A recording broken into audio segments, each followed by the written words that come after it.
भगवान की बातें इस YouTube चैनल पर आज आपका फिर से स्वागत है। अष्टावक्र गीता को माध्यम बनाकर हम ज्ञान विज्ञान संबंधी बातें समझने की कोशिश कर रहे हैं। हम फिलहाल साधन चतुष्ट संपत्ति की बात कर रहे हैं, जिनको प्राप्त करके साधक ज्ञान में जाने का अधिकारी हो जाता है, यानी उसे श्रवण मनन और निधिध्यासन में गति प्राप्त हो जाती है। पिछले कुछ एपिसोड्स से हम षट संपत्ति की बात कर रहे हैं। अभी हम पहले संपत्ति यानी शम पर अटके हुए हैं। शम यानी मन का निग्रह है। मन तो कामनाओं का पुंज है और इसको संकल्प जन्म देता है। मन जो है संकल्पात्मक है। कामना उत्पन्न होने पर काम्य वस्तु के बारे में आसक्ति पैदा होती है, फिर उनका गुणगान करने लगता है मन। बाद में उन विषयों में बुद्धि रमने लगती है। फिर ये जीव उन कामनाओं की पूर्ति के लिए चेष्टा करने लगता है। इस तरह से मन कामनाओं के वशीभूत होकर अपने ध्येय से हट जाता है। जो विवेक वैराग्य इससे प्राप्त हुआ था, उसके बल पर ये भगवान की प्राप्ति को अपना ध्येय बना लेता है। लेकिन मन में जो कामना रूपी ज्वर है, कामना रूपी जो विष है, उसके प्रबल वेग के कारण ये अपने ध्येय से मन हटा बैठता है। इसलिए उस उद्देश्य की प्राप्ति के लिए मन को कामना से हटाकर उस ध्येय में स्थिर रखना बहुत ज़रूरी है। मन की ये दृढ़ता ही शम है।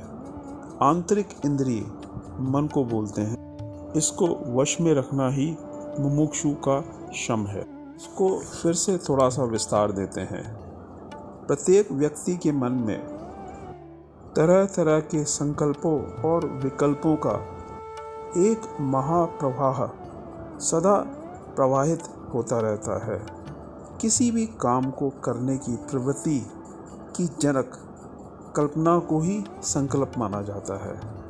विषय को निश्चित रूप से नहीं समझे हुए संशय करना विकल्प है, यानी कि विषय के संबंध में कोई भी संशय हो, उसको लेकर विकल्प उत्पन्न होता है। इस प्रकार के संकल्पों से होने पर सही गलत का निर्णय करने वाली बुद्धि कहलाती है। इस प्रकार के निर्णय के बाद सही को स्वीकार कर लेना और गलत को छोड़ देना विवेक कहलाता है। मोक्ष का स्वरूप नित्य है, निर्दोष है और निरतिशय आनंद है, परंतु जगत से प्राप्त होने वाला सुख इसके बिल्कुल विरुद्ध है, विपरीत है। यह अनित्य है, दोष युक्त है, अल्प भी है, क्योंकि इसका सीधा संबंध जगत की वस्तुओं से होता है। यह तो प्रत्यक्ष ही है कि जगत की वस्तुएं हमेशा रहने वाली नहीं हैं। इतना ही नहीं, जब तक वस्तु रहती है तब तक उससे इंद्रिय संबंध रहते हुए भी सुख पाना लगभग असंभव सा है।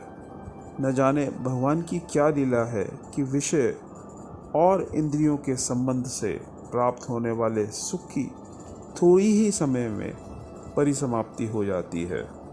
बाद में उस सुख के बारे में कुछ समय के लिए आसक्ति भी दूर हो जाती है। इसलिए मुमुक्षु को अपने मन में वे विवेक और वैराग्य को अत्यधिक दृढ़ कर लेना चाहिए।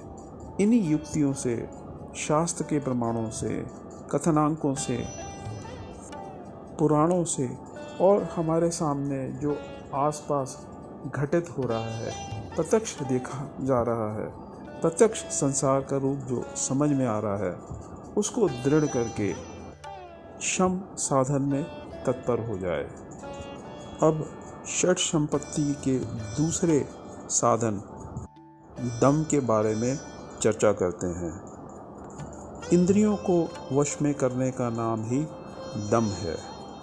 इन इंद्रियों का मुख बाहर की तरफ है, यानी ये मनुष्य के अपने अंदर नहीं देख पाती, परंतु संसार में ही देखने का इनका शील है। इनको बाह्य इंद्रियां बोलते हैं। भगवान ने इंद्रियों को ऐसा बनाया है कि वे बाहर ही जा सकें।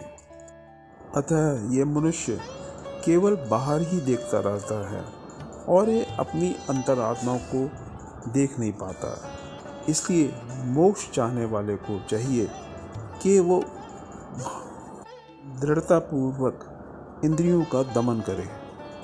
ये 5 ज्ञान इंद्रियां इस जीव का मुख है और इंद्रियों से जो भी ये पदार्थ जिस रूप में भी ग्रहण करता है वही इसका भोग्य होता है, यानी इसका भोजन होता है।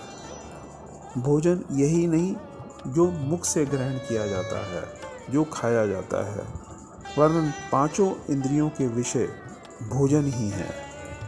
नेत्र से ये रूप ग्रहण करता है, नासिका से ये गंध ग्रहण करता है, जिह्वा से ये टेस्ट ग्रहण करता है, कानों से शब्द ग्रहण करता है और त्वचा से ये स्पर्श का ग्रहण करता है। इन इंद्रियों की अपनी सीमाएं हैं। नेत्र रूप का ग्रहण कर सकते हैं, ये गंध का ग्रहण नहीं कर सकते, ये टेस्ट का ग्रहण नहीं कर सकते, ये शब्द का ग्रहण नहीं कर सकते और ये स्पर्श का ग्रहण भी नहीं कर सकते। इसी तरह बाकी इंद्रियां भी अपने अपने कार्यों में ही संलग्न हो सकती हैं। जिस विषय का ग्रहण वो कर सकती हैं वो उसी का ग्रहण करती हैं और दूसरे किसी विषय का वो ग्रहण नहीं कर सकती हैं। जैसे मन के अपने राग द्वेष होते हैं, वैसे ही इन इंद्रियों के भी अपने अपने राग द्वेष होते हैं। नेत्र इंद्रियों को सुंदर सुंदर वस्तुओं का दर्शन अच्छा लगता है, सुंदर सुंदर दृश्य इसको अच्छे लगते हैं, कुरूप दृश्यों से इसको घृणा है, इनको द्वेष है। ऐसे ही घ्राण इंद्रियों को सुगंधी अच्छी लगती है और दुर्गंध इसे बिल्कुल अच्छी नहीं लगती। ऐसे ही जीवा को अपने संस्कार अनुरूप खट्टा, मीठा, कसैला, नमकीन, कड़वा आदि रस अच्छे या बुरे लगते हैं। कानों को भी अपनी प्रशंसा अच्छी लगती है। कोई कानों को अपशब्द कहे, बुरा भला कहे तो ये उसे पसंद नहीं करते। त्वचा को भी कोमल स्पर्श अच्छा लगता है, कठोर स्पर्श अच्छा नहीं लगता। तापमान भी अनुकूल हो तो स्पर्श इंद्रियों को भाता है और तापमान प्रतिकूल हो जाए तो स्पर्श इंद्रियों को वो भाता नहीं है। ये इंद्रियां अपने भोग के विषयों की तरफ दौड़ती रहती हैं। मन इनकी लगाम का काम करता है। मन अगर स्ट्रांग हो तो ये इंद्रियां इसके काबू में रहती हैं, लेकिन अगर मन वीक पड़ जाए तो ये इंद्रियां मन पर हावी हो जाती हैं और अपनी तरह से इसको नाच नचाती हैं। बेकाबू इंद्रियां इस मन को तरह तरह का दुख देती हैं। तो मन को अगर विचलन से, विचलित होने से रोकना है, दुखी होने से रोकना है, तो इन इंद्रियों पर लगाम कसनी ही पड़ेगी और ये कार्य मन ही करता है। इंद्रियों का साधना मन को भी साथ देता है। ये एक दूसरे के पूरक हैं। अगर मन को साध लिया तो इंद्रियां सध जाती हैं और अगर इंद्रियों को साध लिया तो मन सध जाता है। लेकिन शम यहाँ पहले आया, दम बाद में आया, यानी मन को साधना पहले आया, क्योंकि मन को साधना आसान है, इंद्रियों को साधना मुश्किल है। इंद्रियों के द्वारा मन ही सारे भोग भोगता है। अगर मन को काबू में कर लिया तो इंद्रियां तो 5 हैं और मन है 1, तो 1 को काबू करना आसान है और 5 को काबू करना मुश्किल है। साथ में मन में विवेक, वैराग आदि बुद्धि होती है। इंद्रियों में बुद्धि नाम की चीज़ नहीं होती, मन नाम की चीज़ नहीं होती।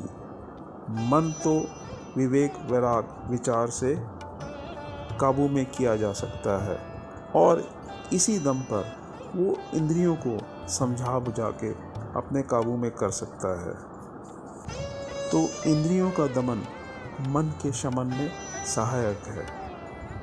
आगे आने वाली संपत्तियां यानी उपरति, प्रतीक्षा, श्रद्धा और समाधान, ये भी मन को काबू करने में सहायक होती हैं।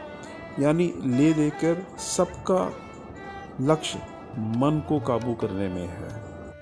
मन के जीते जीत है, मन के हारे हार। इस एपिसोड को हम अब यहीं समाप्त करते हैं। अगले एपिसोड में आगे इसी चर्चा को बढ़ाएंगे। तब तक के लिए आपसे विदा लेते हैं। नमो नारायण।